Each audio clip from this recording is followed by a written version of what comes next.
আচ্ছা গাইস, এখানে দেখেন ডক্সটা কিন্তু ফাইনালি আমাদের যে ডক্স টোকেনটা আছে এই ডক্স টোকেনটা কিন্তু ফাইনালি বাইন্যান্সে লিস্ট হইতাছে।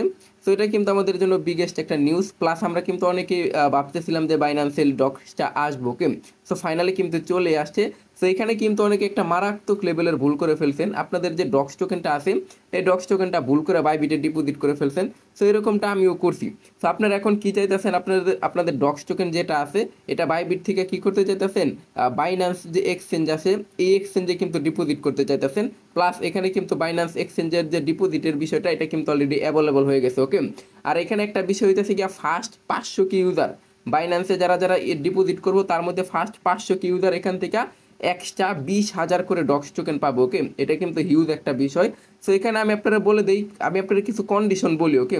এখানে কিন্তু এরা এখনো ভাবে অফিসিয়ালি ভাবে কিন্তু করে নাই। এরা কিন্তু অফিসিয়াল ভাবে হইতেছে গিয়া অ্যানাউন্সমেন্ট করে নাই যে ডক্সটা হইতেছে গিয়া 23 তারিখ নাকি 26 তারিখ। আমরা জানি হইতেছে গিয়া বাইবিট আজকে বলছে কনফার্ম 100% যে ডক্স 23 তারিখে লিস্ট হইব, ওকে। তাছাড়া আজকে আবার এখন বাইন্যান্স বলতেছে কি ডক্স হইতেছে গিয়া 26 তারিখে তাদের এক্সচেঞ্জে লিস্ট হইব, ওকে। সো আমরা ধরেই নিতে পারি বাইবিট এটা মিথ্যা কথা বলতেও পারে। ডক্স আর বাইন্যান্স যেটা আছে বাইন্যান্স যেটা বলবো এটা হইতেছে গিয়া রাইট, ওকে। তাছাড়াও কিন্তু একটা চান্স থাকেই যাইতেছে বাইবিটে কিন্তু লিস্ট হওয়ার, ওকে। সো হইলো বিষয়, আপনি চাইলে যদি আপনার মনে চায় যে ভাই বাইবিটে থাকবো আমারটা, তাহলে আপনার একটা থাক, ওকে।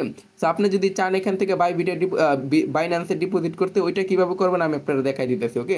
এটা সবাই করতে পারবেন। জাস্ট এখানে এসে যে বাইবিটের উপর ক্লিক করবেন, দেন এখান থেকে চয়েস অ্যানাদার অপশন যেটা আছে এটার ভিতরে ক্লিক করবেন, ওকে। মাস্ট বি সুন্দর মতো দেখেন সব কিছু, দেন আপনারা ডিপোজিট করেন, ওকে। তারপরে কন্টিনিউর ভিতরে ক্লিক করবেন, এখান থেকে বাইন্যান্স সিলেক্ট করবেন, ওকে। বাইন্যান্স সিলেক্ট করার পর এখান থেকে জাস্ট আপনার হইতেছে কি ফার্স্টে কী করতে হইব, আপনাদের ডক্সের যে অ্যাড্রেসটা আছে অ্যাড্রেসটা দিতে হইব। সো অ্যাড্রেসটা কীভাবে দিবেন আমি দেখাই দিতেছি। আচ্ছা গেছে, এখানে আপনি সিম্পলি কী করবেন, অ্যাড ফান্ড যেটা আছে এটার ভিতরে ক্লিক করবেন।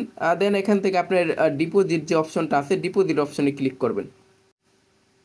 জাস্ট এখান থেকে সিম্পল আপনি কি করবেন, ডিপোজিট ক্রিপ্টো যেটা আছে এটার ভিতরে আপনি ক্লিক করবেন। এটার ভিতরে ক্লিক করার পর সিম্পল এখান থেকে ডক্স লেখা সার্চ দেবেন, DOGS ডক্স।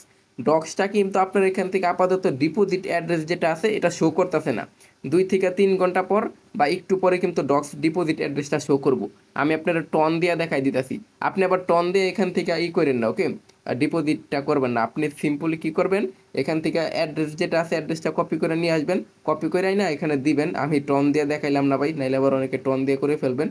জাস্ট এখান থেকে কি করবেন, ডিপোজিটের অ্যাড্রেসটা দিবেন। মেমো কই পাইবেন এটার জন্য আপনার টন দিয়ে দেখাই দিব। জাস্ট ডিপোজিটে আসবেন, এখান থেকে ধরলাম এইটাই ডক্স, ওকে। জাস্ট আপনি এখান থেকে এই যে মেমো যেটা আছে এটা হইতেছে গিয়ে কিন্তু ডক্সের সেম লাইক এইরূপভাবে থাকবো। এখান থেকে ডিপোজিট আর হইতেছে গিয়ে মেমো, এই দুইটা আপনার সুন্দর মতো দেখা এখান থেকে কি করবেন, দিবেন, ওকে। তাইলেই কিন্তু এখান থেকে মোটামুটি আপনার যে ডক্স টোকেনটা আছে ওইটা আপনি টোকেন লিস্ট হওয়ার 1 ঘন্টা আগে পাবেন। আমি আপনারা দেখাই দিতেছি অ্যাড্রেসগুলো দিয়া। এগুলো আবার কেউ দিবেন না, এখান থেকে সরাসরি আমি টন দিয়া দেখাইতেছি। আপনি কি করবেন, ডক্স টোকেনের অ্যাড্রেসগুলো দিবেন, ওকে। সো এই যে এভাবে দিয়া জাস্ট এই যে সেন্ড বাটনে ক্লিক করবেন, ওকে। সো এই হলো বিষয়, আপনার ফুল কন্ডিশন বলে দিলাম। 23 তারিখের লিস্ট হইতে পারে, এটা কনফার্ম না, বাট 26 তারিখে বাইন্যান্সে লিস্ট হইতেছে। আর ফার্স্ট 500 কি ইউজার এখান থেকে এক্সট্রা বেনিফিট পাবেন, ওকে। 2,000 করে ডক্স এক্সট্রা পাবেন। সো এলো বিষয়।